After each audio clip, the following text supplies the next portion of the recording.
মালদাতে লোকসভার ফলাফল ঘোষণার পর বকেয়া ট্যাক্স আদায় করা পদক্ষেপ ইংরেজবাজার পৌরসভার। নতুন ট্যাক্স নিয়ে ক্ষুব্ধ ব্যবসায়ী মহল। পৌরসভার সিদ্ধান্তকে সমর্থন বিরোধী কাউন্সিলরের। প্রায় 30 কোটি টাকার ট্যাক্স বাকি পৌরসভায়। Commercial tax, residential tax, central tax সহ বিভিন্ন ট্যাক্সের বকেয়া তুলতে কড়া পদক্ষেপ নিতে শুরু করে দিয়েছে ইতিমধ্যেই ইংরেজবাজার পৌরসভা। ইতিমধ্যেই এ প্রসঙ্গে নোটিশ জারি করা হয়েছে। ইংরেজবাজার পৌরসভার চেয়ারম্যান কৃষ্ণেন্দু নারায়ণ চৌধুরী বলেন, বহুদিন ধরেই প্রায় 30 কোটি টাকা ট্যাক্স বকেয়া রয়েছে। বকেয়া এই ট্যাক্স তুলতে পৌরসভার পক্ষ থেকে নোটিশ জারি করা হয়েছে। বিরোধী কাউন্সিলর অনলাইন ভাদুরী বলেন, পৌরসভার প্রচুর টাকার ট্যাক্স বকেয়া রয়েছে। পৌরসভার কর্মী সহ অন্যান্য খরচ ওই টাকা দিয়েই চলে। সঠিক সিদ্ধান্ত নিয়েছে পৌরসভা, তবে ভোটের ফলাফল ঘোষণার পর নোটিশ জারি না করলেই ভালো হতো বলে মনে করছেন অনেকেই। মালদা মার্চেন্টস অফ চেম্বার কমার্সের সভাপতি জয়ন্ত কুণ্ডু বলেন, সত্যি প্রচুর টাকা বকেয়া রয়েছে পৌরসভার।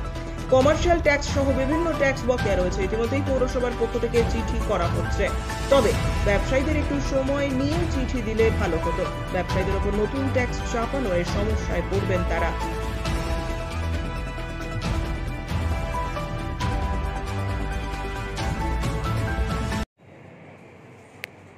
এই নোটিশ আমাদের কন্টিনিউয়াসলি হয়, যারা ডিউ থাকে, টাকা দেয় না, ট্যাক্স দেয় না, তাদের সবসময় নোটিশ হয়।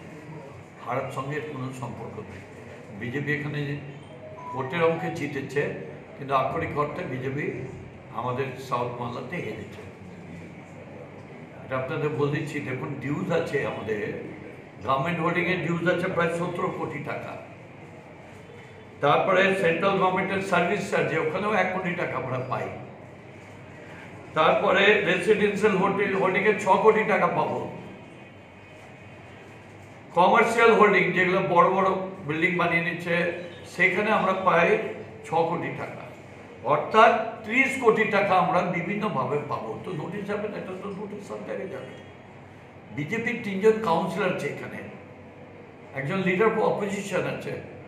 যা আলোচনা হয় সবই বোর্ড অফ কাউন্সিলর্সে আলোচনা, প্রতি মাসে আলোচনা। তাদের একটা স্কোপ আছে বলার। বিজেপির কোন নেতা বললো না বললো যায় না, ওরা ভয়ে আতঙ্ক হয়ে গেছে। যেখানে রামের জন্ম সেইখানে তারা হেরে গেছে। ওনাদের যে রামের অবতার যিনি হয়েছিলেন, তিনি তো প্রথমে হেরে যাচ্ছিলেন, তারপরে 1,500 ভোটে জিতলেন। 1.5 লক্ষ মনে হয় এরকমই। আগে 4.5-5 লক্ষ ভোটে জিতেছিলেন। গ্যারেন্টি সব শেষ হয়ে গেছে। সাউথ বেঙ্গল ঝাঁটিয়ে ভোট হয়েছে। নর্থ বেঙ্গলে আমরা কুচবিহার থেকে এটা পর্যন্ত যত পৌরসভা দেখবেন সব পৌরসভা হচ্ছে একদম পর্যন্ত নদিয়া। কুচবিহারে আমরা জিতেছি, বাকি 6টা জেলা আর 7টা জেলা মানে আমরাই হেরেছি 7টা সিটে। হার জিত আছে, তবে এটা হচ্ছে ধর্মীয় সাইক্লোন। ধর্মীয় বিভাজন হয়ে দুটো ধর্মের মানুষরা সাইক্লোনের রূপ নিয়েছে। আমি যখন ভোটে বেরিয়েছিলাম প্রচার করতে ডোর টোর, আমার সঙ্গে 200-300 লোক, ছেলে মেয়ে সবাই যাচ্ছে, তারাও ভোট দেয়নি। কি বলবো আর, যেভাবে যে আমরা এই ধর্মটাকে বিশ্বাস করি, এই জন্য একটু ভোট দিচ্ছি। মানুষ তো বলছে যে পৌর এলাকার মানুষ রানিং দলকে ভোট দেয়নি, তার কারণে চটজলদি এখনই ট্যাক্সের রিসিপ্ট সবার বাড়ি বাড়ি পৌঁছে যাচ্ছে। পৌরসভার ট্যাক্স বাকি আছে, মানুষকে দিতে হবে, এটাও যেমন সত্য, তেমন সেই ট্যাক্সের হার যাতে গরিব মানুষরা ক্ষতিগ্রস্ত না হয় সেই ব্যাপারটাও দেখতে হবে। এবং মানুষকে যদি হঠাৎ করে এতদিন ধরে ট্যাক্সের রসিদ গেল না, হঠাৎ করে তড়িঘড়ি ট্যাক্সের রসিদ পাঠিয়ে দিয়ে যদি সেখানে চাপ দেওয়া হয়, সেটাও নৈতিকভাবে ঠিক হবে। মানুষকে সময় দিতে হবে। বারে বারে বিভিন্ন জায়গায় আগে আমরা দেখেছি কাউন্টার করতো বিভিন্ন এলাকায় পৌরসভা থেকে, যেখানে মানুষ এসে ট্যাক্স দিত, সেই কাউন্টারগুলো করে যা যা পদ্ধতি আছে সেই পদ্ধতিতে ট্যাক্স নেওয়া হোক, তাতে কারো আপত্তি থাকে।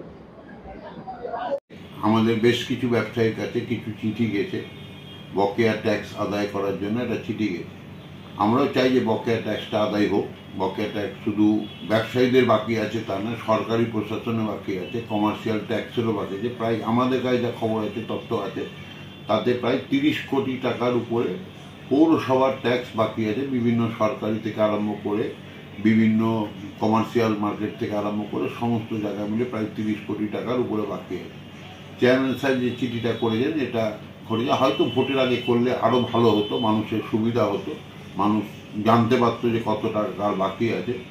কিন্তু আগামী দিনে যে ট্যাক্স, নতুন করে যে ট্যাক্স কর ধার্য করার চিন্তা ভাবনা হচ্ছে, এটা আমরা মনে করি যে কমার্শিয়াল ক্ষেত্রে খুবই বিপজ্জনকভাবে আসছে এবং সাধারণ মানুষেরও এটাতে খুব অসুবিধা হবে। যে আগামী দিনে যদি এই ট্যাক্স বৃদ্ধিটা হয়, সেই ট্যাক্স বৃদ্ধিটা হলে যে নতুন যে সিস্টেম আসবে তাতে কিন্তু অনেক ট্যাক্স বৃদ্ধি হওয়ার সম্ভাবনা আছে। অতএব আমরা আশা করব আমাদের মাননীয় চেয়ারম্যান কৃষ্ণেন্দু নারায়ণ চৌধুরীর ওপর মালদা জেলার ব্যবসায়ীদের একটা আস্থা আছে এবং আমরা আশা করব যে উনি সুষ্ঠুভাবে এটা মীমাংসা করবেন, যাতে কোনো ব্যবসায়ীর ওপর বা সাধারণ মানুষের ওপর যাতে কোনো রকম ট্যাক্সের বোঝা না পড়ে।